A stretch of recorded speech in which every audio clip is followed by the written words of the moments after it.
ఇప్పటికే తీహార్ జైల్లో మద్యం కేసులో తీహార్ జైల్లో ఉన్నారు జ్యుడిషియల్ కస్టడీలో కవిత. సో రేపు రౌజ్ ఎవెన్యూ కోర్టులో ప్రవేశపెట్టనుంది, జ్యుడిషియల్ కస్టడీకి కోరనుంది. మరో 10 రోజులు జ్యుడిషియల్ కస్టడీకి కోరనుంది సిబిఐ. ప్రస్తుతం తీహార్ జైల్లో కవిత ఉన్నారు. మొదట ఈడీ ప్రశ్నించింది. మొదట కస్టడీలోకి తీసుకున్నప్పుడు 7 రోజులు, ఆ తర్వాత 3 రోజుల పాటు ఈడీ ప్రశ్నించింది. ఆ తర్వాత ఇప్పుడు సిబిఐ కూడా గత శనివారం కవితను విచారించింది. విచారణ తర్వాత ఇవాళ సిబిఐ అరెస్ట్ చేసింది. రేపు రౌజ్ ఎవెన్యూ కోర్టులో ప్రవేశపెట్టనుంది సిబిఐ.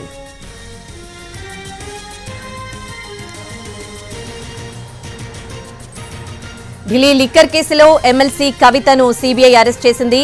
10 రోజుల పాటు ఆమెను కస్టడీకి కోరే అవకాశం ఉన్నట్లుగా తెలుస్తోంది. ఇదే కేసులో ఆమెను ఇప్పటికే ఈడీ అరెస్ట్ చేసింది.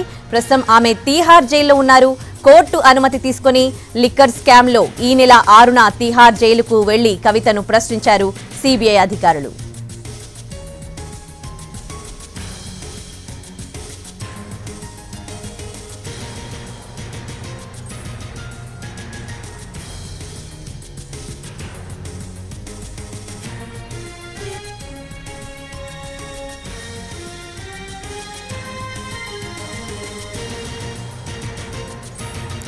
మార్చి 15న కవితను ఈడీ అరెస్ట్ చేసింది. మొదట 7 రోజులు, తర్వాత 3 రోజులు కస్టడీలోకి తీసుకుని ప్రశ్నించింది ఈడీ. ఆ తర్వాత ఆమెను జ్యుడిషియల్ కస్టడీ విధించింది కోర్టు. గత నెల 26 నుంచి తీహార్ జైల్లో ఉన్నారు కవిత. ఆమె జ్యుడిషియల్ రిమాండ్ను ఈ నెల 23 వరకు పొడిగించింది కోర్టు.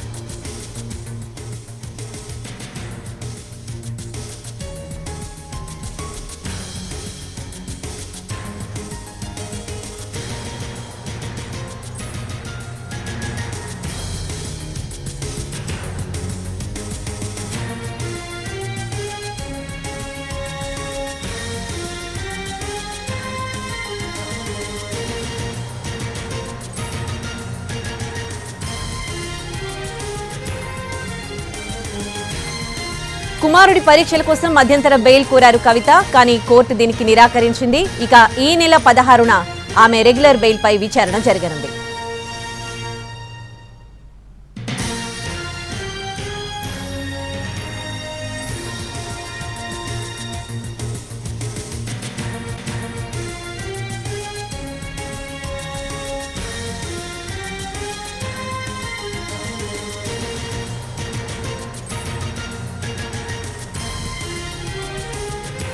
ఢిల్లీ లిక్కర్ కేసులో ఎమ్మెల్సీ కవితను అరెస్ట్ చేసింది సిబిఐ. 10 రోజుల పాటు ఆమెను కస్టడీలోకి కోరే అవకాశం ఉన్నట్లుగా తెలుస్తుంది. పూర్తి డీటెయిల్స్ ఢిల్లీ నుంచి మా ప్రతినిధి రాజు లైవ్ లో అందిస్తారు. రాజు, సిబిఐ తమ కస్టడీలోకి తీసుకున్నాక ఆల్రెడీ శనివారం విచారించింది. ఇప్పుడు నెక్స్ట్ సిబిఐ కస్టడీ ఏ విధంగా ఉండబోతోంది? ఉదయశ్రీ, ఢిల్లీ లిక్కర్ స్కామ్ లో మొదట కవితను ఈడీ అధికారులు అరెస్ట్ చేశారు, ఏదైతే గత నెల 15వ తేదీన. సో ఆ తర్వాత 10 రోజుల పాటు ఈడీ ఇంట్రాగేషన్ చేసింది. ఇప్పుడు జ్యుడిషియల్ రిమాండ్లో భాగంగా ప్రస్తుతం కవిత తీహార్ జైల్లో ఉన్నారు. అయితే గత వారమే కవితను 3.5 గంటల పాటు సిబిఐ అధికారులు విచారించారు. ఎందుకంటే లిక్కర్ స్కామ్కు సంబంధించినటువంటి తొలి ఎఫ్ఐఆర్ నమోదు చేసింది సిబిఐ.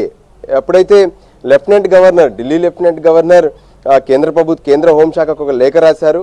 ఆ తర్వాత ఆ లేఖను బేస్ చేసుకొని ఆ లేఖ ఇక్కడ సిబిఐకి ఫార్వర్డ్ చేయడం జరిగింది. సో సిబిఐ మొదట ఈ లిక్కర్ స్కామ్కు సంబంధించినటువంటి వ్యవహారం పైన కేసు నమోదు చేసింది. సో దాంట్లో భాగంగా సిబిఐ కూడా ఈడీతో పాటు సమాంతరంగా ఢిల్లీ లిక్కర్ స్కామ్కు సంబంధించినటువంటి వ్యవహారం పైన ఎప్పటికప్పుడు విచారణ చేస్తూనే ఉంది. పలువురిని అరెస్ట్ చేసింది. అటు ఈడీ అరెస్ట్ చేసినటువంటి వాళ్ళను సిబిఐ అరెస్ట్ చేసినటువంటి సందర్భాలు చూసాం. సిబిఐ అరెస్ట్ చేసినటువంటి వాళ్ళను ఈడీ కూడా అరెస్ట్ చేసి కస్టడీలో ఇంట్రాగేషన్ చేసినటువంటి సందర్భాలను చూసాం. సో అదేవిధంగా ఇప్పుడు ఎప్పుడైతే ఈడీ అరెస్ట్ చేసినటువంటి కవితను తాము కూడా విచారిస్తామని చెప్పి గత వారమే రౌజ్ ఎవెన్యూ స్పెషల్ కోర్టులో సిబిఐ అధికారులు పిటిషన్ వేశారు. సో దానికి అనుమతి వచ్చింది. అంటే ఆల్రెడీ కవితను విచారించేందుకు అనుమతి ఏదైతే Rouse Avenue special court judge Kaveri Baweja సిబిఐకి ఇచ్చింది. సో దాని బేస్డ్గానే కవితను 3.5 గంటల పాటు జైల్లో విచారించినటువంటి సిబిఐ అధికారులు ఈ విషయంలో అంటే కవితను ప్రశ్నించినటువంటి సందర్భంలో వాళ్ళు ఆ సమాధానాలకు సంతృప్తి చెందలేదు. పైగా కవిత తమ ప్రశ్నలకు ఏమాత్రం కూడా సహకరించినటువంటి పరిస్థితి కనపడలేదన్న విషయాన్ని కోర్టుకు స్పష్టం చేశారు.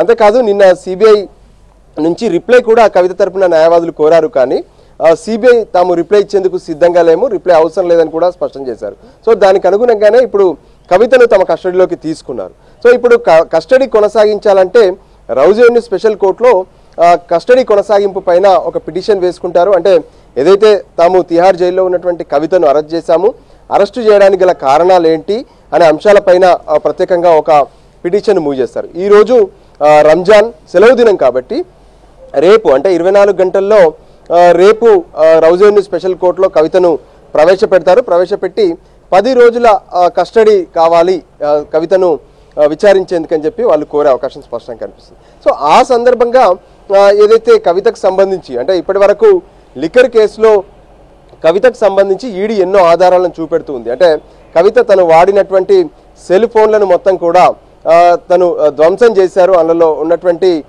ఫార్మేట్ను మొత్తం కూడా ఏదైతే ప్రజెంట్ స్పష్టంగా కనిపిస్తుంది. దీనికి సంబంధించి ఏ విధంగానైతే ఇప్పటి వరకు ఉన్నటువంటి పరిణామాలు కావచ్చు, లిక్కర్ కేసులో కవితకు సంబంధించినటువంటి పాత్ర పైన అంటే సౌత్ గ్రూప్ ఫార్మేషన్కి సంబంధించినటువంటి అంశం, దాంతోపాటు ఏదైతే 100 కోట్ల రూపాయలను ఆమ్ ఆద్మీ పార్టీకి చేరవేయడం కావచ్చు, ఢిల్లీలో ఉన్నటువంటి మద్యం కంపెనీ ఇండోస్పిరిట్ కంపెనీలో కవిత 33% వాటాదారులుగా ఉన్నారు. సో దానికి సంబంధించినటువంటి వివరాలు అన్నిటిపైన కూడా ఇంటరాగేషన్ చేయాలనుకుంటున్నాము. సో ఖచ్చితంగా 10 రోజుల కస్టడీ తమకు కావాలని చెప్పి సిబిఐ కోరుతుంది.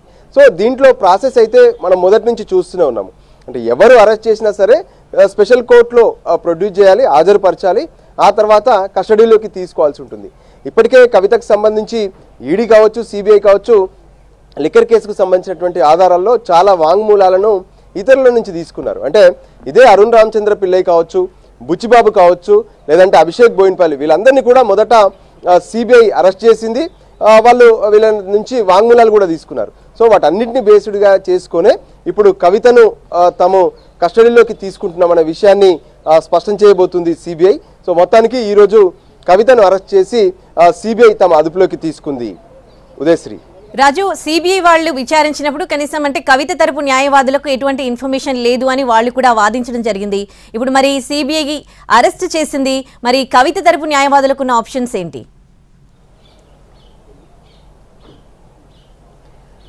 ఖచ్చితంగా వాళ్ళు రేపు ఎప్పుడైతే కవితను కోర్టులో హాజరుపరిచేందుకు తీసుకొస్తారో ఆ సమయంలో కవిత తరపున తమ వాదనలు వినిపించే ప్రయత్నం చేస్తారు. అంటే కోర్టులో ఈ కేసుకు సంబంధించి ఏప్రిల్ 26వ తేదీన విచారణ జరుపుతామని చెప్పి నిన్ననే special court judge Kaveri Baweja స్పష్టం చేశారు. సో అదే విషయం పైన మరోసారి వాళ్ళు లేవనెత్తుతారు. అంటే తమకు ఎటువంటి నోటీసులు ఇవ్వకుండా, కవితకు ఎటువంటి నోటీసులు ఇవ్వకుండా అరెస్టు చేశారు, ఇటువంటి అంశాలను వాళ్ళు లేవనెత్తుతూనే ఉన్నారు. కానీ సిబిఐ కావచ్చు, ఈడీ కావచ్చు ఎప్పటికప్పుడు ఈ విషయాల్లో స్పష్టంగా చెప్తుంది. అంటే గతంలోనే నోటీసులు ఇచ్చాము, వాటికి సరైన సమయంలో హాజరు కాలేదు, దాని మూలంగానే తమ అదుపులోకి తీసుకొని విచారణ జరపాల్సినటువంటి అవసరం ఏర్పడిందని చెప్పి కవిత విషయంలోనే కాదు, ఏదైతే లిక్కర్ కేసుకు సంబంధించినటువంటి ఇతరుల విషయంలో కూడా ఇదే విషయాన్ని స్పష్టం చేశారు. సో కవిత తరపున ఎటువంటి వాదనలు వినిపించినా రేపు మళ్ళీ సిబిఐ కస్టడీ అయితే కొనసాగే అవకాశమే స్పష్టంగా కనిపిస్తుంది. ఎందుకంటే ఎటువంటి ప్రయత్నాలు చేసినా అటు మనీష్ సిసోడియా నుంచి కేజ్రీవాల్ కావచ్చు, కవిత కావచ్చు, ఇతరులు ఎవరైతే మరికొంతమంది ఈ కేసులో అరెస్ట్ అయినటువంటి వాళ్ళు ఉన్నారో వాళ్ళ అరెస్టు సందర్భంగా ఆ అరెస్టును వ్యతిరేకిస్తూ సుప్రీంకోర్టు వరకు వెళ్ళినటువంటి సందర్భాలు కూడా కనిపించాయి. కానీ ట్రయల్ కోర్టుకే వెళ్ళాలి, ట్రయల్ కోర్టులో జడ్జి ఇచ్చేదే ఫైనల్ అనే విషయాన్ని స్పష్టం చేశారు. సో దానికి అనుగుణంగా అదే ప్రొసీజర్స్ ఫాలో అయినప్పుడు ఖచ్చితంగా కవితను విచారణ కోసం మళ్ళీ సిబిఐ కస్టడీకి ఇచ్చే అవకాశం అయితే స్పష్టంగా కనిపిస్తుంది. అందులో భాగంగా కవిత తరపున న్యాయవాదులు అయితే కోరుతారు, ఎట్టి పరిస్థితుల్లో కవితను అంటే ఈడీనే ఇల్లీగల్గా అరెస్ట్ చేసింది, కవిత సైతం స్పష్టంగా చెప్పింది. అంటే తనను సిబిఐ సైతం అడిగిన ప్రశ్నలే అడుగుతుంది, కావాలనే ఈ కేసులో ఇరికించే ప్రయత్నం చేస్తున్నారు, తాను సైతం ఈ కేసులో బాధితురాలే అనే విషయాన్ని 2 రోజుల క్రితమే ఏదైతే రౌజ్ ఎవెన్యూ స్పెషల్ కోర్టులో అటెండ్ అయినప్పుడు తను మీడియాకు ఒక లేఖ కూడా విడుదల చేశారు 4 పేజీలతో. సో దానికి అనుగుణంగా మరి ఇప్పుడు సిబిఐ విచారణ సందర్భంగా సిబిఐ లిక్కర్ స్కామ్కు సంబంధించినటువంటి వ్యవహారాల్లో కవిత ఎటువంటి ప్రశ్నలకు సిబిఐ వేసేటటువంటి ప్రశ్నలకు మరి కవిత ఎటువంటి సమాధానాలు చెప్తారు, ఆ తర్వాత సిబిఐ ఈ విషయాన్ని కోర్టుకు ఏ విధంగా తెలియజేస్తుంది అనేది మాత్రం ఎదురు చూడాల్సింది. సో మొత్తానికైతే రేపు కవితను రౌజ్ ఎవెన్యూ స్పెషల్ కోర్టులో జడ్జి కావేరి బవేజా ముందు హాజరుపరచబోతున్నారు. Udayashri, right, thanks for the updates Raju. MLC కవితను సిబిఐ అరెస్టు చేసింది కొద్దిసేపటి క్రితం. అలాగే 10 రోజుల పాటు కస్టడీ కోరే ఛాన్స్ ఉన్నట్లుగా తెలుస్తోంది. రేపు కవితను రౌజ్ ఎవెన్యూ కోర్టులో ప్రవేశపెట్టనున్నారు. అలాగే ఈ అరెస్ట్ను కొనసాగింపుగా జ్యుడిషియల్ కస్టడీ కోరనున్నారు. మరో 10 రోజుల పాటు విచారణకై గత శనివారం కవితను విచారించింది సిబిఐ. ఇప్పటికే తీహార్ జైల్లో ఉన్నారు కవిత. ఢిల్లీ మద్యం కేసులో, లిక్కర్ కేసులో సో తీహార్ జైల్లో ఉన్నారు కవిత. 2 సార్లు ఈడీ ప్రశ్నించింది. మొదట 7 రోజుల పాటు, ఆ తర్వాత 3 రోజుల పాటు ఈడీ కవితను ప్రశ్నించింది. కవిత తరపు న్యాయవాదులు మధ్యంతర బెయిల్ కోరుతూ పిటిషన్ దాఖలు చేశారు. ఈ పిటిషన్ పైన కూడా విచారణ జరిపిన కోర్టు పిటిషన్ని రద్దు చేసింది. తీహార్ జైల్లో ఉన్న కవితను కొద్దిసేపటి క్రితం సిబిఐ అధికారులు అరెస్ట్ చేశారు. రేపు రౌజ్ ఎవెన్యూ కోర్టులో ప్రవేశపెట్టనున్నారు. జ్యుడిషియల్ కస్టడీ కొనసాగింపుగా రేపు కోర్టులో కోరనున్నారు. కవితను సిబిఐ రౌజ్ ఎవెన్యూ కోర్టులో ప్రవేశపెట్టనున్నారు.